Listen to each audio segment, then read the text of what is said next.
What's up, guys? Brett Okamoto alongside combat sports royalty Teddy Atlas, UFC 303, just wrapping up from inside the T-Mobile Arena. I think this is going to be a fun segment, Teddy, because I'm just going to ask you about Alex Pereira. I think that he deserves our full attention. I want to hear what you have to say about this guy. You've been doing, obviously, boxing for many, many years. You've been doing MMA for quite a few years now.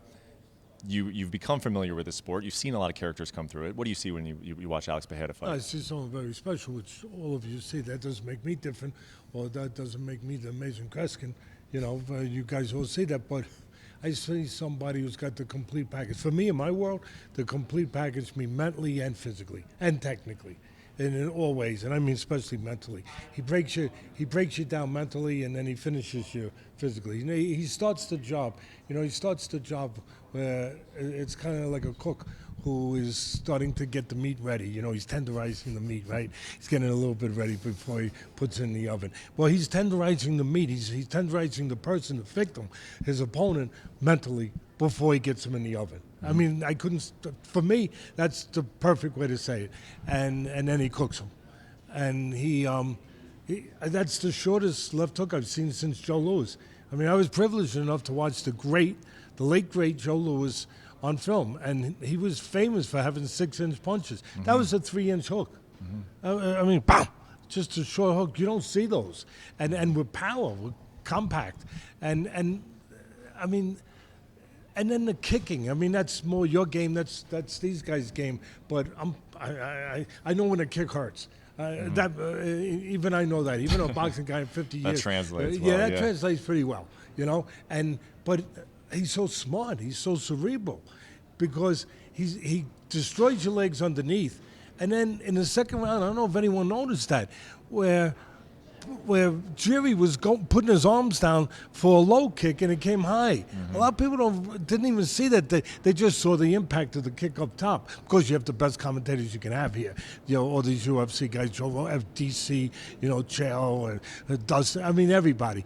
But that kick had the impact. Obviously, it's a kick. It has impact from that, just from the physical force of it. But he never saw it. His eyes and his hands were going low because, like we say, reputation precedes you. Well, that reputation of the low kicks perceived him, where he's thinking so much about that. Yeah. So for me, that's another weapon now. Now he's got another, because we never thought of the kick being high as being one of his fortes. One of his weapons was to kick low, and of course was the left hook, the striking. But what puts it all together, his eyes. And I mentioned that before when I was on with the guys on the set. They said, "What do you?" They would expect me to say the left hook, the kick. So no, the eyes, the calmness, being so calm in an uncalm environment. Yeah. Where he slows Michael Jordan, a great basketball player, used to talk about slowing things down. You know, and very rarely do you see guys at that level. They slow things down. He slows things down. Things are happening slower for him than anyone else. They really are. And his eye, I mean, even with his blocking, we get intoxicated with his offense. And that's easier to do. That left hook, whap, bah, unbelievable. But the blocking of the punch, so calm. He sees everything. And when you see everything, your timing is better. Your accuracy is better. Everything is better. Yep. You know, sometimes when we're talking about, especially you, because you come from the boxing world, and I think it gets a little bit overblown sometimes, where it's like when we're comparing some of the boxing and MMA to professional boxing, because, you know, it is different, the stances are different, the cadence is different. I think it's just kind of two different sports. But when you talk about his left hook, does it still surprise you sometimes to see a left hook that good in this sport? Something could that left hook fit into boxing?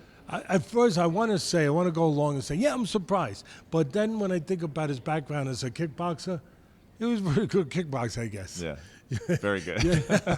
You know, because we can't discount that experience, where he comes from. You know, everyone's amazed how he's done this in 9 fights, 11, whatever it is, like he's still an amateur, like Chael was saying, which is right. But not an amateur when it comes to the punching and the kicking, because he was a kickboxer. And he brings that, and obviously you see the results of that experience, of that background. So yeah, it's surprising to see anybody throw that kind of left hook, but with his background in the kickboxing, it's not as shocking. It's just that this guy's special. I don't care if he was in any sport. When you throw a left hook, when you're that calm, and again, it's not just how short it was, not just how compact it was, but the timing of it. He threw it at the right exact time. Good eyes, real calm in an uncalm environment, the whole package. And that's what makes him so special. And look, your intent in my business, and the same thing in this business, from a fighter's standpoint, is to break a guy down. You're going to get down to the basics. You're usually thinking break the guy down physically, but really you're trying to break him down mentally too.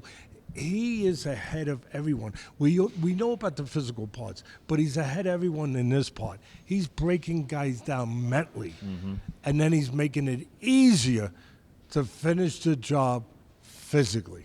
He dropped him with a left hook in the beginning of or the end of the first round, and the left hook has been such a weapon for him in both sports. And then you've seen it time and time again in the UFC. In the boxing world, when you want to shut down a left hook, what's somebody got to do to try to take that left hook away from him? How about keep your right hand up? That might be a good start.